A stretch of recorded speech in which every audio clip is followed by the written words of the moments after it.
I was sort of sidetracked by the fact that I feel like every year the same thing is said. And I don't know why. I'm not knocking anybody. And I praise the Lord. I mean, people are hungry. People want to see the Lord move. People want to experience His blessing and His promises. But it feels to me like every year is the same thing, right? It's just this, and I get it. The kingdom is amazing. The kingdom is prosperous. The kingdom is fruitful. That is the kingdom, right? But there's also this other aspect, this other side of the coin, right? Where it costs something. Right? Where the Lord says, it's up to you. It's not just up to me. Right? Every year we have this word, this new, fresh thing. The Lord's going to do something new. The Lord's going to do this. But I feel like the Lord's saying this year to me, like, what are you going to do? What are you going to do? Everybody expects the Lord to do everything for them, and I don't think it works that way in the kingdom. I think He's established it. He's given us everything, and now it's up to us. And I'm not saying He doesn't work things, right? But He co-labors. I was reminded by the Lord creating everything. We're going to get there now. Because my message is entitled Back to the Garden, right? And it's connected to this word the Lord gave me for this year, which is presence. And I was reminded by the Holy Ghost, as I was studying, He said, notice how I brought all the animals, all the birds of the air, all the beasts of the field, all the fish in the water, He brought to Adam, right? All the beasts. And He said, Adam, you name them. Whatever you name them, that's what they will be named. The Lord made the garden, He created it, but before it says before there was rain, right? There was water coming up underneath from the water, right? These like rivers, springs, yeah. But God said He could not in fullness create this garden because there's no man to till the ground and tend to it. So I'm reminded by how much we have to co-labor with God and how much responsibility we have in our journey with the Lord. Right, and then God said to me, there is the source, right? There's the source of the fruit of the kingdom. There's the source of the promise that is kept. There's the source of the way that was made. There's the source. And that's where I sort of want to go.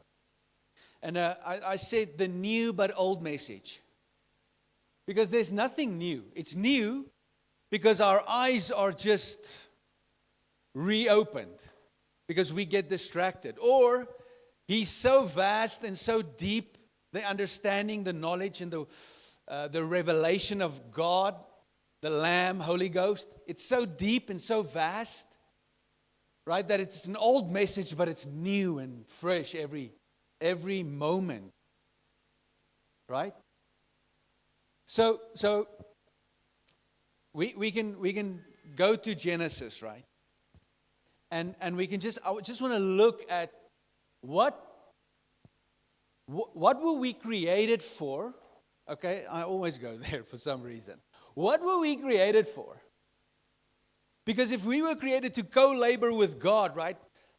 How do we do that?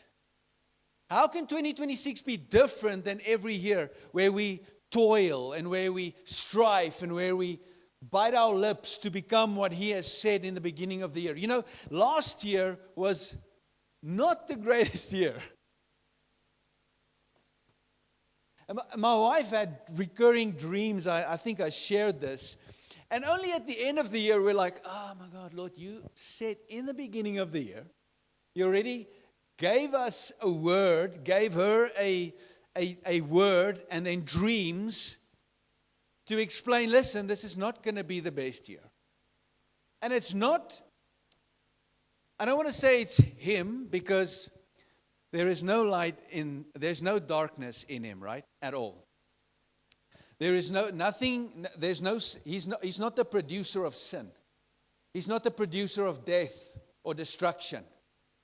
Okay, he's the opposite of that. But there is a place where we need to hear him, and where there's a road that we need to go on. And when we're on that road, there's things to learn and a position to take in so that you can grow. That's why when it's not the best year, it's not like he's now the enemy, because that's how people make it. He's the one who kills, steals, and destroys. But it's not that. It's got nothing to do with death, destruction, and loss. It's got to do with him disciplining us, molding us, wanting us to learn, positioning us for that which is to come. Right? So it's just, he has to also navigate our fallen nature. Because it's this process, right? We're talking about sanctification, the end of last year, and we understand that in him we are sanctified. I don't have to sanctify myself. I'm already sanctified in Christ. But there's this place where that needs to manifest. And it's sort of, the Lord's like, you're sanctified, now start looking like it. Right? You're righteous, start pursuing righteousness. Right? Because the kingdom is righteousness. Right? But he also says, seek first my kingdom and my righteousness. So there's this position we have to take where we understand that it's not just him doing everything and we just along for the ride. No, we have a say in the matter as well. That's why there's life and death in the tongue. Okay? So if we go back to the beginning, God says, let us, in verse 26, in the first chapter of Genesis, he says, let us make man in our image and in our likeness. Let us, plural, let me, the Father, via speaking the Word, the Son, through the power and manifestation of the Holy Spirit, create man. In our image and our likeness. So first of all, they in perfect unity and fellowship create. Okay, so image, in that context, image in the original word means resemblance or shade or shadow or representative. That's what it means. So if we're created in the image of God, it means that we are those that looks like him. To the world, we have to look like him. Because that's how we were created. And not in appearance, because I don't look like Andy, or I don't look like Dries or Julene. But we can look the same if we look like him. So image is we looking like him, right? And then likeness is the word demuth, which means to model or to be like as. So it means that we carry the character and nature of God. That's why it was such a lie when the devil said, if you eat of the tree, you'll be like God. Because we already bear the image, which means we look like him, and we already are like him in the sense that we have his nature and his character.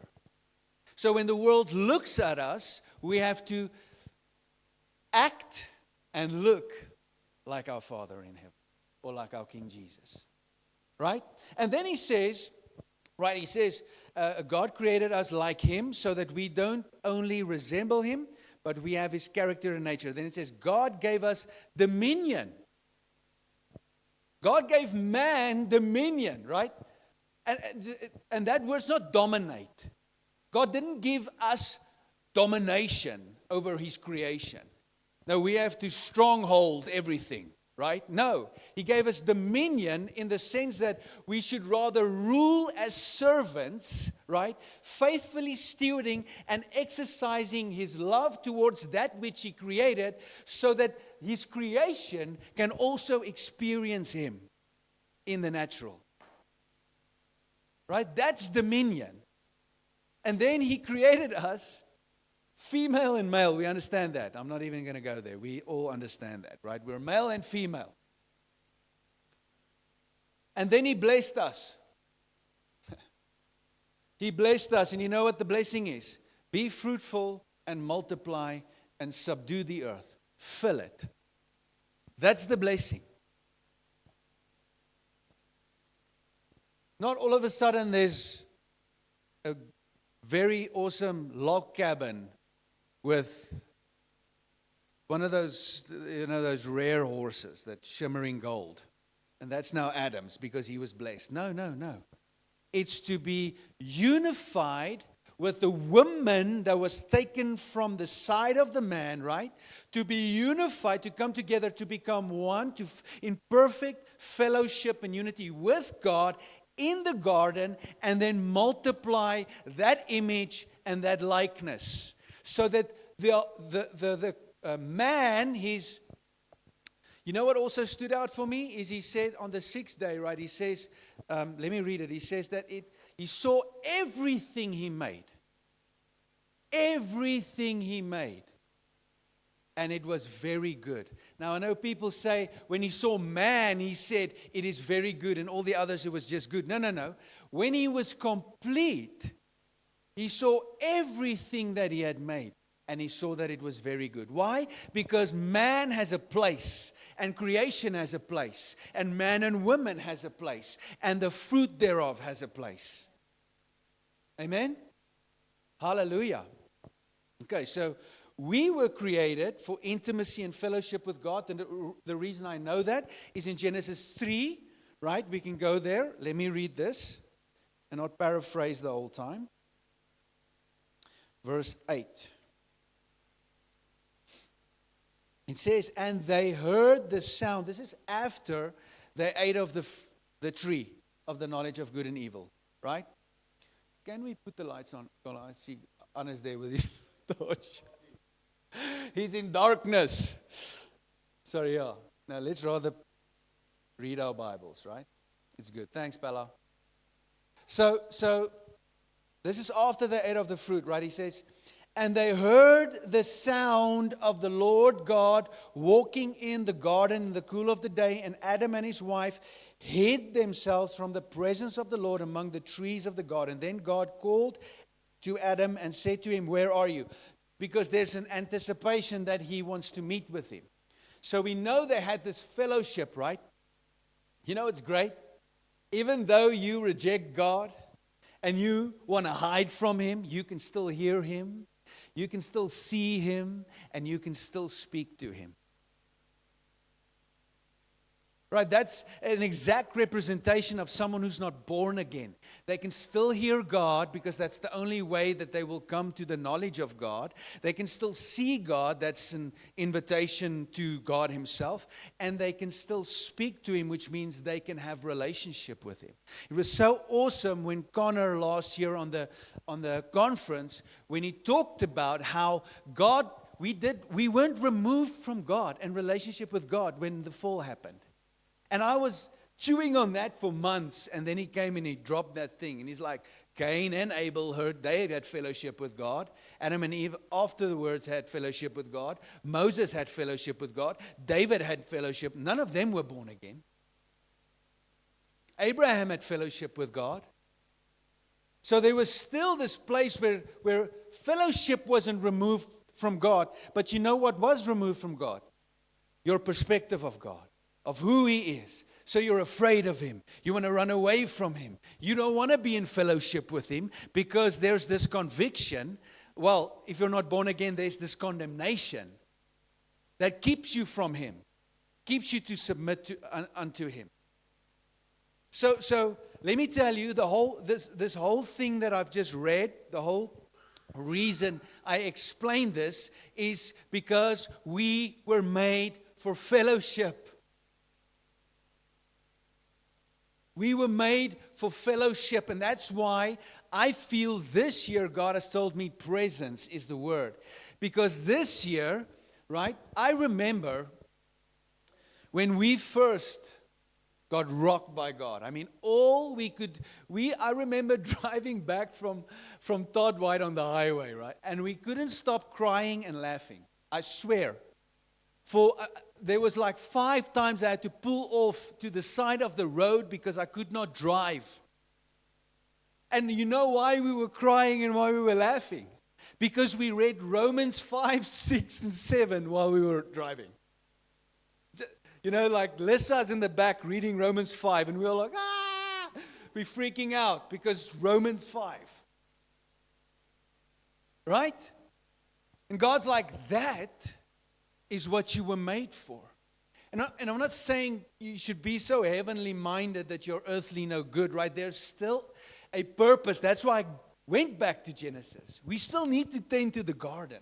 We still need to have that dominion over creation, right? There's still that place.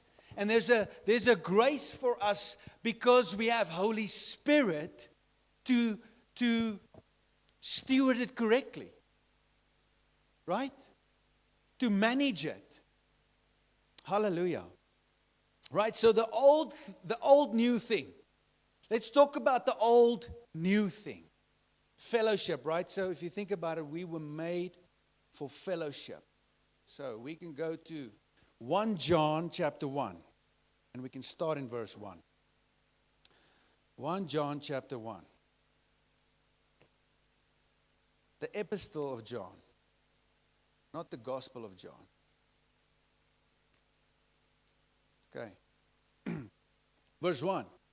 Probably going to read through to verse 7.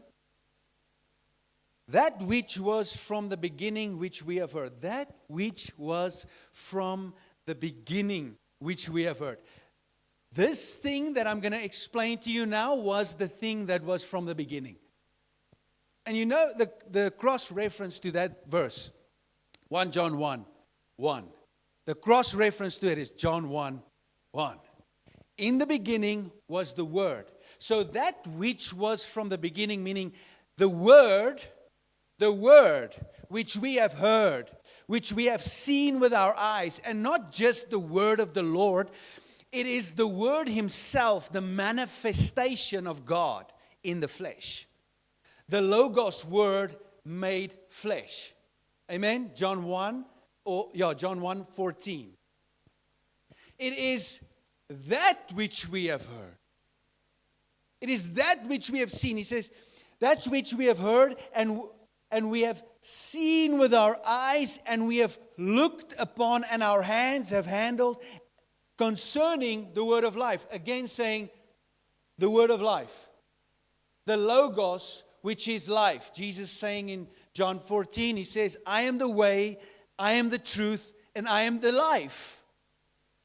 So John is saying, it's so cool. In his gospel, he says, in the beginning was the Word, and the Word was with God. Here, he's become this mature Christian, and he understands that is, right, that is the pinnacle of the beginning. That is the big pinnacle, right, of the revelation. He also wrote Revelations, by the way, which is the revelation of the Word. That's insane. So he says, that which was from the beginning, which we have heard, this is my testimony, which I have heard, which I have seen, which I have beheld. Right? The Word became flesh, and we beheld His glory, he wrote in his gospel. So he's saying the same thing. Years and years later, he's saying the same thing. He didn't change the message. It's not now we have now evolved into this believers that now have a greater revelation of Christ, that we've ascended Him now, and the cross, and all these things that are mundane, and just the old word. Now we have this new, fresh word, right? That we can be exalted into being a king and a high priest and whatever. No. He's saying, that which was from the beginning, I remind you, which we have seen, which we have experienced. That word. That is the emphasis. That is the goal, right? The word of life. Hallelujah. So what John is saying is Christ, who is the Word, who is God, is the one they have heard and the one they have seen, the one to behold, the one they beholded, and have experienced tangibly because he has held him, he's touched him. Right? Concerning the topic of life, of eternity, because the word of life is eternity. This is eternal life, knowing God, right? So he's saying this whole reality. Why? Because every believer, every person that is born again must understand that that has to be on your resume.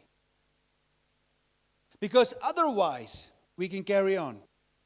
The life was manifested and we have seen and bear witness. You will not be a witness if you have not heard him, and if you have not seen him, and if you have not experienced him, and if you don't know that he is the eternal life. And we have seen and bear witness and declare to you that eternal life which was with the Father in the beginning, right? In the beginning was the Word, and the Word was with God, and the Word was God. It's just so amazing, man. And was manifested to us because the Word became flesh and dwelt among us. That which we have seen and heard, we declare to you. I don't declare something that I found because a demon visited me in a cave. Or I got this new revelation, Joseph Smith, and this new Bible, and this new way. Adding to the old way and saying that is now, because that's the whole deconstruction of the gospel, right? Is that we have now evolved. We, as a species, has now evolved, and the world has evolved. So this is not relevant anymore. This is not this, right? It's old and outdated. And it has to come in alignment with the times. No. John's saying even years and years later, this is the same old message, but it will be new if you see rightly. Amen? Okay, declare to you. So you will not be able to be a witness, and we think because we have made this word an action, witnessing. But witnessing, I believe, is your life laid down. It's when people look at you like you prayed this morning, Ann, they will say, he's been with Jesus. That's the witness. You're a witness to. You don't have to convince nobody. We say, make him famous. He's the most famous person. There's nobody more famous than Jesus. You cannot make him more famous. It's impossible. Even the heathens believe in him, if you think about it. So it's crazy that we have to become these witnesses that represent him in such a way, right, that we can declare him to people. That we can declare him because the Holy Ghost has come and the Holy Ghost is abiding inside of us, upon us, and through us. And we become these witnesses that declare the word of the Lord. This is what God says. This is who God is. This is what he would say. This is what he would do. Right? And then that scripture.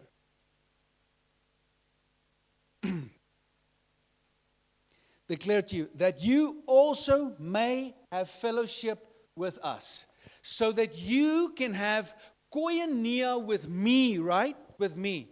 So that we all can have koinonia, fellowship as a community, as believers, because we've seen him, we've heard him, we've experienced him, and now what happens is we have fellowship with one another, and truly our fellowship is with who?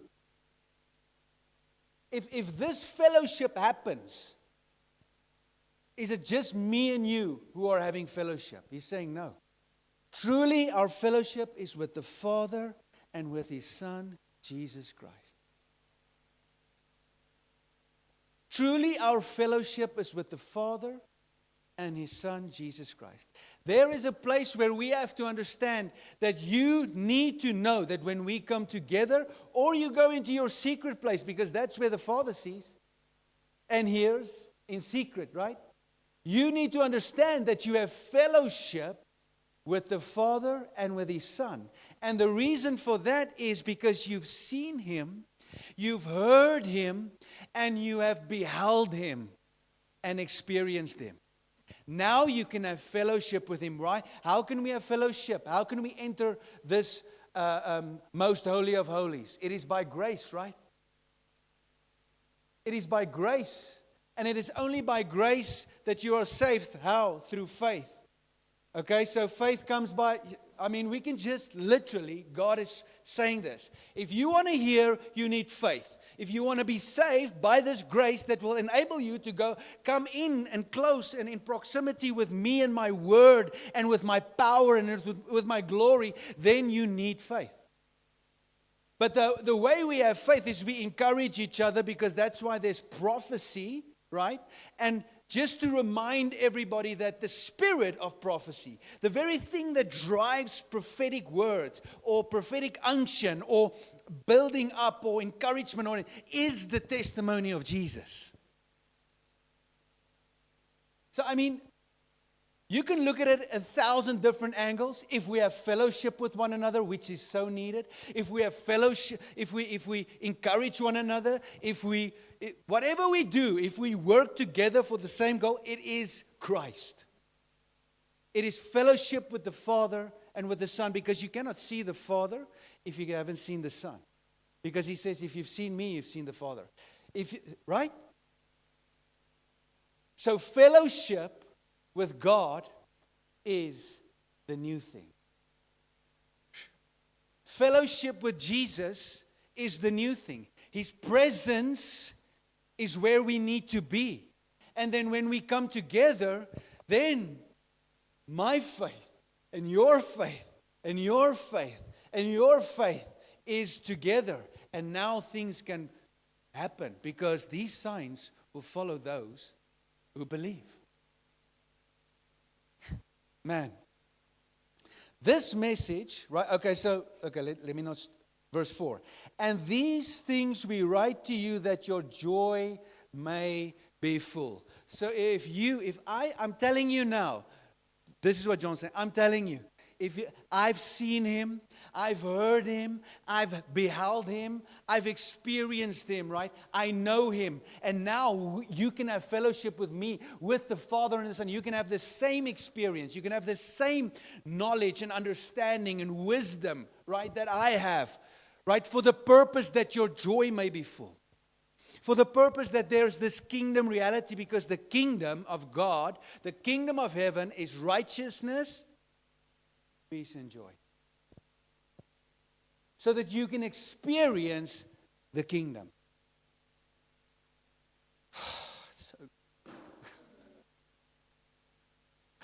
No, that's not me. This is the message which we have heard from Him and declare to you. Come on, man. There's no new thing. I love the preachers who, they want to encourage people. I understand that. So I'm not saying that it's wrong, right? Don't get me wrong. But I'm telling you now, there's no new thing. Here's the new thing. And this thing's like thousands of years old. Think about it. There's no new thing. It can manifest in a new way in your life this year, but it's still the old thing. It's still the Word of God that's going to manifest in your life. Or not. Or not. Man, me and my wife, we're like, this year, and then we're going to do it. I know we're going to do it. We're going to become skillful people. Right? We're going to be able to do things no one will know, but there'll be signs. Right? When we've made little fires out of nothing. Right? We know which ants and spiders we can handle, and we're going to be skillful. We're going to be able to make a little a house in the woods, right? We're going to make our own pangas. I don't know. We're going to become skillful this year. Amen. Hallelujah. We're going to enjoy the creation. So, this is the message that which we have heard from him and declared to you, that God is light and in him there is no darkness at all. So we don't have to worry about going down a rabbit trail when you prayed for someone and it didn't happen. It's not God's will for that person to stay sick or depressed or demonically possessed. It's not his will. His will is for that person to be healed because in him there is no darkness. He is the light. He shies away the darkness, right? It's a message that we have preached before. So if we say that we have fellowship with him, so if we say we have fellowship with him and we walk in darkness, okay, remember there's no darkness in God. If you say you have fellowship and I repent because my eye needs to see clearer so that I don't have my foot in darkness, right? If we say we have fellowship with him, if you say that you've seen him, if you say that you've heard him, if you say that you've experienced him and know him, yet you walk in darkness, right? Then you lie. You lie that you've seen him. So I would make the statement, you're deceived. You are deceived, you do not know him. You haven't seen him, it wasn't him. Even though so this is what I'm thinking. I said in Genesis that you can see God, you can speak to him, and you can hear him, even though you're not born again, right? That's true. But when you start confessing, and you start hypocritically living in a way that you say you've seen him, heard him, and you start declaring him and witnessing, but yet you're in darkness, then you're lying. You haven't seen him. You haven't heard him. Because you cannot then have fellowship with him. Okay? Because there's no darkness in him. Amen? All right? I don't want to live on that. We lie and we do not practice the truth, right? But if we walk in the light, as he is in the light, we have fellowship with one another, right? And the blood of Jesus Christ, his Son, cleanses us from all sin. In other words, if we have seen him and we have heard him and we know him and we walk in the light, we can be transparent with one another. We can be accountable to one another. And we understand that if my brother does something that's not in line with God's word, man, the blood of Jesus has cleansed him. So now we can see him that way. Right?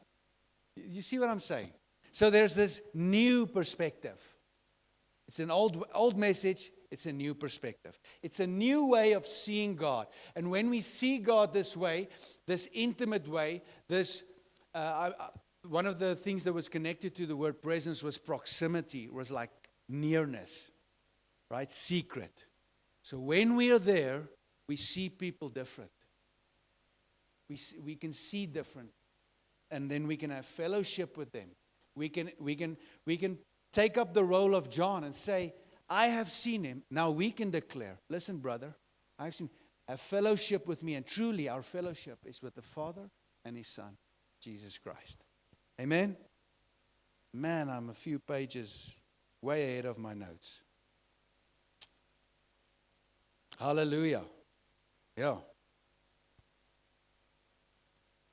We can turn to Matthew 5.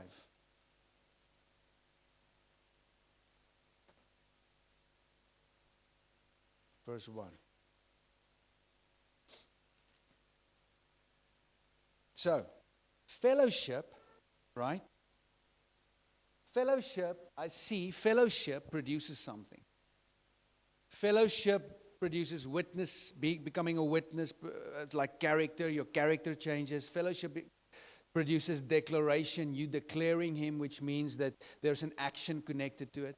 Fellowship produces something. Okay, so you can read Matthew 5, 6, and 7 again. It's just wonderful. It's life-giving. It's deep. It's amazing. I love. Probably Matthew 5 is one of my favorite chapters in the Bible. So We're going to read from verse 1 through to verse 16. We'll go into the salt and the light. We'll probably close there. And seeing the multitudes, he went up on the mountain. And when he was seated, his disciples came to him. Then he opened his mouth and taught them, saying, so, proximity, fellowship, right? Jesus see the multitudes. Now, I'm envisioning this. The multitudes didn't come to him. His disciples came to him. So the sermon is directed to his disciples. Theologically, am I correct? Does it? Okay, just checking with my Bible scholar. Hey? Yeah. So the multitudes did not come to him. The disciples came to him.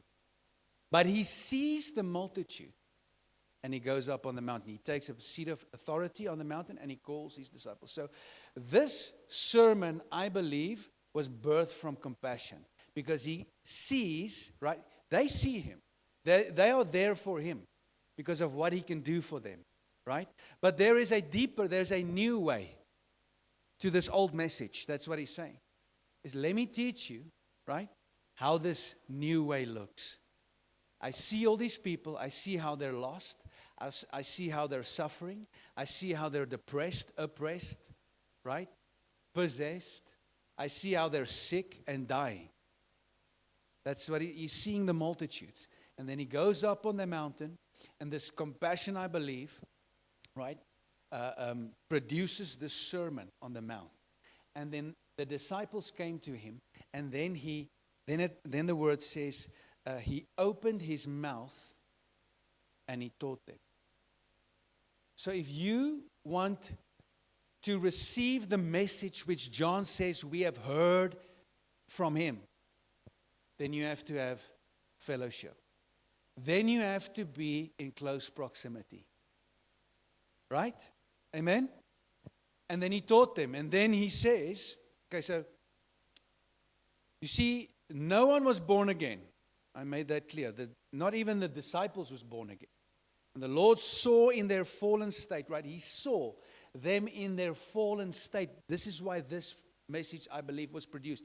But he didn't see them like that. He saw their potential. That's why the message comes. You understand what I'm saying?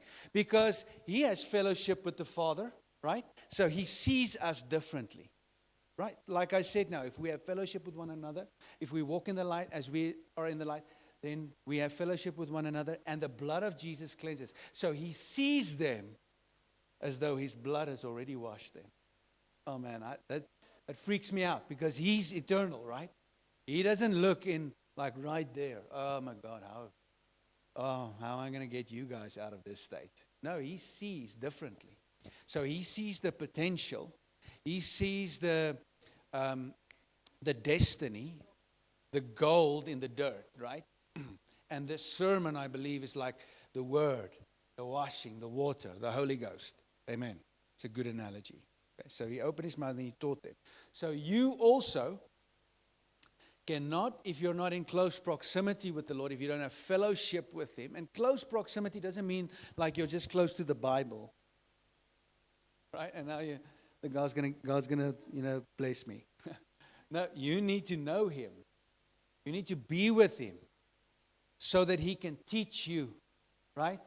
So that you can be taught. Because who's the greatest teacher? Call no man your teacher, right? The Holy Ghost. He's our teacher. He's going to teach you. He's going to lead you into all truth. He's going to teach. He's going to remind you of what the Lord has said. And then you can say, I've heard what he has said, and I can declare it to you now. Man, this is not in my notes. This is wonderful. Isn't it wonderful? The Lord's just saying things to us. Woo! Blessed are the poor in spirit, for theirs is the kingdom of heaven. Hallelujah. Blessed are the poor in spirit, for theirs is the kingdom. The Lord kicks off with that. Blessed are the poor. The blessed, happy are those who are childlike. Happy are those who are dependent. Man, I'm going to be more dependent on the Lord this year. I'm just declaring it over me and my family. We're going to be so dependent on him. We're not gonna, because if you're not dependent, right? Dependent is like my daughter. She doesn't care what's going on in my bank account. She knows she's going to eat every day, right? She's got faith that some certain things happen so that other things can happen, right? She's invested in that certain thing as well, right? But so she's co-laboring with me. But she knows we're going to provide for her. She's dependent on us. And this year I'm going to be, and I know my wife is with me, we're going to be so dependent on the Lord, right? Because striving and all these things, it just doesn't work. It just doesn't work for me. And it is the key, so crazy. Dependency and childlikeness is the key, right, to attain a kingdom reality. It is the key that will unlock the door, right, to a kingdom reality, to a righteous reality, to a joyful reality, to a peaceful reality. Not in the worldly sense, in a kingdom sense, right? That whatever comes, man, we are chill. Whatever comes, we can smile because Jesus is Lord. Hallelujah. So blessed are the poor in spirit. Blessed are those who mourn, right? For they shall be comforted. Blessed are those who mourn, for they shall be comforted. I'm thinking, mourn, even if you mourn, right? You give yourself access to the Comforter. It's a position that God knows. God knows things happen in this world. We lose loved ones or whatever the case may be. He knows there's going to be mourning. And He's saying, you know what? That's why I have to go be with the Father. Because I have to send another helper. I have to send the Comforter so that you can mourn. So that there's comfort for you. And then there is this place where we have compassion. When we see others mourn, we also mourn with them. And we become the expression of the Holy Ghost, which is comfort. Right? And then we can be comforted because they are comforted. It's just beautiful, man. Hallelujah. Amen. Blessed are the meek, for they shall inherit the earth. Blessed, happy are those who are not only humble, who not only produces humility, but the word here is mild disposition towards God. That's the word. You have a mild, happy are you when you have a mild disposition towards God, meaning we accept what He gives us and that it is for our good. We are content. Right? Isn't that just wonderful? This will produce good stewardship and the Lord will be able to trust you. Why? Because blessed are the meek, for they shall inherit the earth. Man, if you are content, if you are mildly dispositioned towards God, right? If you're this picture of humility like Moses, who didn't even go into the promised land, yet the Bible says he was the meekest of all men, right? If you're like him, right, the Lord can trust you with a whole nation to deliver them out of Egypt and to take them into the promised land. Hallelujah. Just praise the Lord, man. And all of this is rooted in fellowship with Him. Just remember that. You will never be able to be happy and poor in spirit, right? Happy in your meekness, happy in your mourning if you don't have fellowship with the Lord, if you're not in close proximity. Amen. Blessed are those who hunger and thirst for righteousness. Satisfaction can only come from enjoying the Lord and His sweet presence. If you are hungry and thirsty, it means you want to eat and you want to drink. And what must we eat and what must we drink? That's the question, right? If you eat of the Lord and drink of the Lord, you can follow Him. You can be His disciple, He says. And if you do that, then you will be greatly satisfied. So don't be satisfied with the things that is not bread if you go to Isaiah 55. It says, buy from me things that will satisfy you, not things that are not bread, not things that is not meant for you to eat. Eat of me and drink of me and be satisfied in me. Amen? Those who are most joyful, those who are the most hungry and the most thirsty are those who are most satisfied in Him. Amen? Hallelujah. I think that's amazing. Thank you, Lord.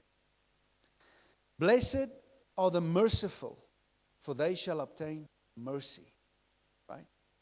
Mercy produces the favor of God, because they will obtain mercy. This word mercy means, the root word describes an active mercy or a divine grace. So if we exercise mercy towards people, towards God's creation, then God lets mercy flow actively through our life. It is the expression of being with Him, because He is the most merciful God. Right? As Jonah knew. That's why he ran. So He's this most gracious and most merciful. His mercy endures forever, the Word says. And if we exercise that towards our brothers and sisters, towards those who fellowship, or even our enemies, then what God does is He lets this divine grace, this active mercy flow through our life. Hallelujah. Be glorified. Blessed, happy are the pure in heart, right? This is amazing. This is that Psalm 51, Andy and Colin. Psalm 51, right? Create in me a clean heart. Because that's what this word is. Katharos. It means clean. It means pure. It actually means pure in the sense that it was purified by fire, which is very familiar scripturally, right? And it also, in a Levitical sense, means that you are clean or pure for the service and worship towards God.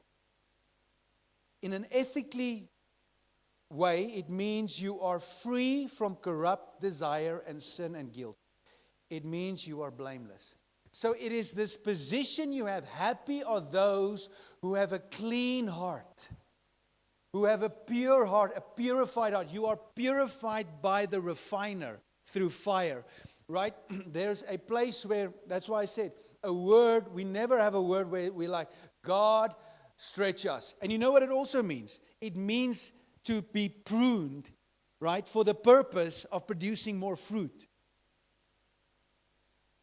So it's all scriptural. It's all the Lord saying, if you want to have a pure heart, so that what? So that you can see Him. So that you can see the Lord. If you want to see the Lord, right, you have to have a pure heart, which means you have to let Him purify you, prune you, clean you, wash you.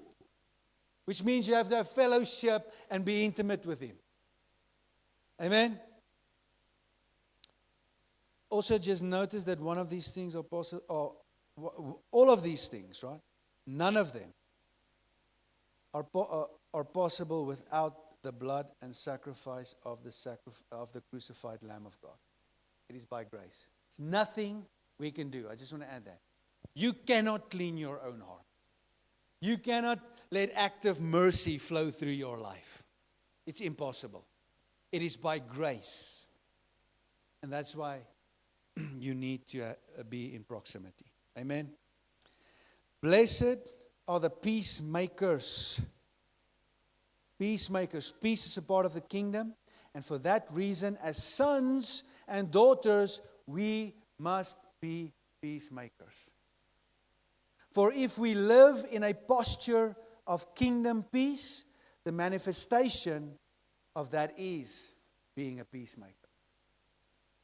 Making peace is the evidence of you being a son and a daughter, because it says, blessed are the peacemakers, for they shall be called sons and daughters of God. Hallelujah, right?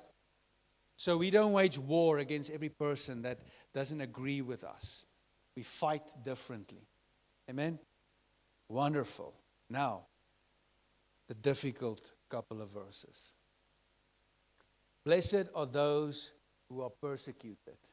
What if someone came out and said, this year we're going to experience persecution. The word of the Lord is persecution to all believers. I mean, it's biblical. It's literally Jesus' words. We're all going to, if you're going to follow Him, you're going to face persecution, and I'm going to prove it to you. He says, blessed are those who are persecuted. Right? So there's this company. We know them. They live in the underground churches of China and Syria and Turkey and those places, right? Blessed are those who are persecuted, right? For righteousness' sake, for theirs is the kingdom of heaven, right? Persecution is given to those who embrace the kingdom, or let me put it this way, they will become expressions of the king and his kingdom. So the persecuted, right? They will embrace this kingdom promise of persecution. And they will become these expressions of the king and his kingdom. Because for theirs is the kingdom of heaven. Hallelujah, right? So there's this company who, for righteousness' sake, are persecuted. And then the fruit of their life and for eternity is a kingdom reality. Is a peace in the midst of persecution, is a joy in the midst of persecution, and they are doing it for righteousness' sake, which is the kingdom. Right? Hallelujah.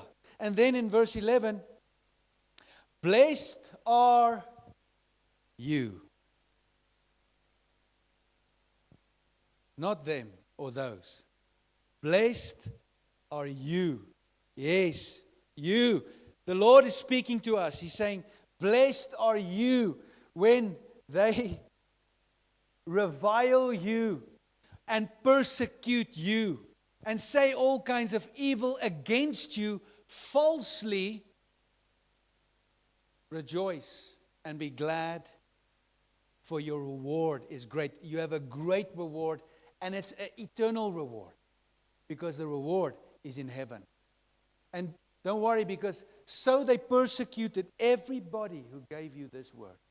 Everybody who gave us this word that we esteem so highly, this word that is the source of knowing Him. It's the way we can know Him. It is the written word of God, this thing that leads us and guides us towards His presence and intimacy and fellowship with Him. This thing, right, was given or was made available because those were persecuted who went before us. So you, blessed, happy are you when you are persecuted, when you are reviled, when they say all kinds of evil against you, falsely, for my sake. Blessed or happy are you. Blessed and happy are you, for your reward is eternal. Hallelujah. Hallelujah. I'll close. Verse 13 through 16. You are the salt of the earth. But if the salt loses its flavor, how shall it be seasoned? Again, if you have fellowship, if you walk in darkness and you declare you have fellowship and you walk in darkness, then you lie. You will have no flavor, you will have no taste. You will not be an image bearer. Is it then good for nothing? It is then good for nothing but to be thrown out and trampled upon underfoot by men. You are the light of the world. A city set on a hill cannot be hidden, right? So if you are hidden, it means that the likeness God created you in is hidden from men. You don't live out your confession, declaration, witnessing, right? You don't live out your fellowship with God. But you are the light of the world. Nor do they light a lamp and put it under a basket, but on a lampstand, and it gives light to all who are in the house. Let your light so shine before men that they may see your good works and glorify your Father in heaven. You are the salt, you are the light, for the purpose of the glorification of the Father in heaven, of the purpose of looking and acting like Christ. Being removed from this darkened, perverse world and be placed back in the garden, where we have fellowship with God and we have a responsibility to tend to the garden, to cultivate it, to have dominion over all the animals, all the creatures, all of creation, and to multiply and fill the earth.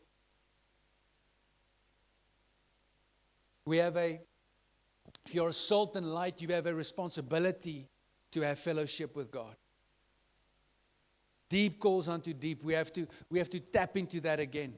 We have to, like Colin says, there has to be these rules that we have to make for ourselves. It's not legalistic rules, it's rules because our hearts in themselves are wicked, the word says.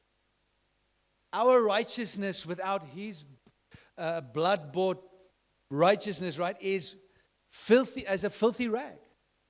So we have to put these things in place. We have to put our eyes on Him again. We have to behold Him. We have to seek Him in the secret place. We have to pray, because if we carry on reading, He will say, this is how you pray. This is how you fast. There are these rules He puts in place. And you don't do it this way, you do it that way. If you keep my commandments, you will love me. So there's this place where we do all these things, but for the purpose of righteousness, for the purpose of peace, and for the purpose of joy, because the kingdom, right, has this king. So it's for the purpose of Him. For the purpose of knowing Him. For the purpose of knowing Him and the power of His resurrection.